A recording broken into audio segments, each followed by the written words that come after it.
Hey guys, Toast here. Today I want to talk about tips to help you top the scoreboard on most rounds in Battlefield 1. Whether you're trying to get to max rank as quickly as possible, or perhaps you just enjoy the feeling of seeing your name at the top at the end of each match, these tips are designed to help you achieve your goal. As most of you know, I'm certainly not the most technically skilled player in Battlefield 1, but I can usually get to the top spot once every few games and normally place in the top 5 consistently, so I want to share some of the strategies that I follow on a consistent basis to get the highest possible score while still trying to go for the win.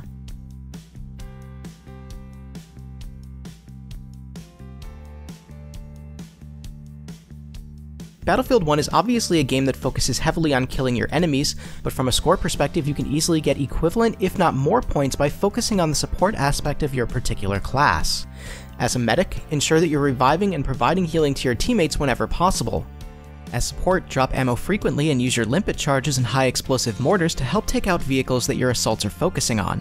As an assault, use all of the explosive tools at your disposal to focus on enemy armor, and as a scout, use your flares to mark enemies for both you and your teammates, and your K-bullets to help your assaults and supports with enemy armor.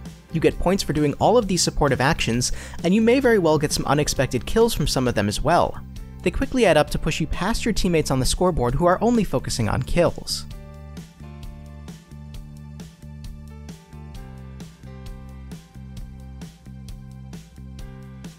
A quick and easy way to inflate both your score and the scores of your squad mates is to be the squad leader and mark objectives that your squad is actively going for. If you notice that you have a single squad mate on an objective and it's about to be captured by your team, quickly mark it to give your whole squad some additional points. If your team is in a particularly good position at the moment and no objectives are needed to be taken, mark the objective nearest to you and your squad, and with at least one squad member on it, you'll get some objective defense points. Perhaps your squad is split up capturing 2 different objectives, see which one is going to be captured first, mark that one, and then once the points have been received, mark the other objective. Prioritize objectives that are reasonable for you and your squad mates to get, and you'll find yourself with plenty of extra points just for playing the game properly.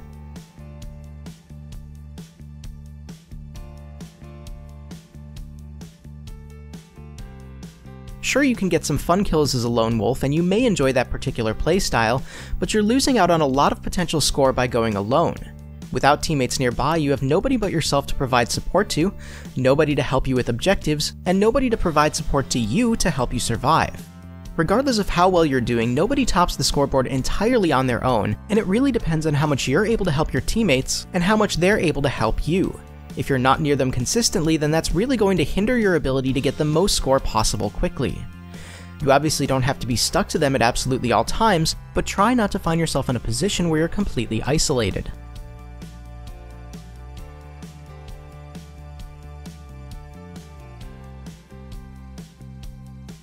Obviously, getting kills will of course net you points, but engaging in battles that you likely won't win is not only going to give you a death, but also valuable time lost that you could be spent increasing your score in other ways.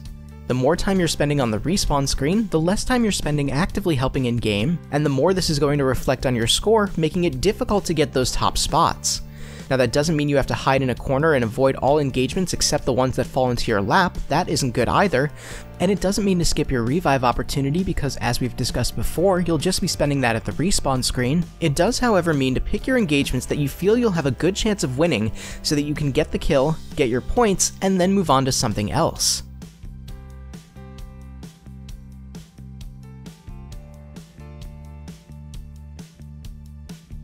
While all of the other tips in this video are important, this one in particular is what's going to give you most likely the biggest bang for your buck. In Battlefield 1, you're rewarded heavily for using your time and energy to focus on the objective.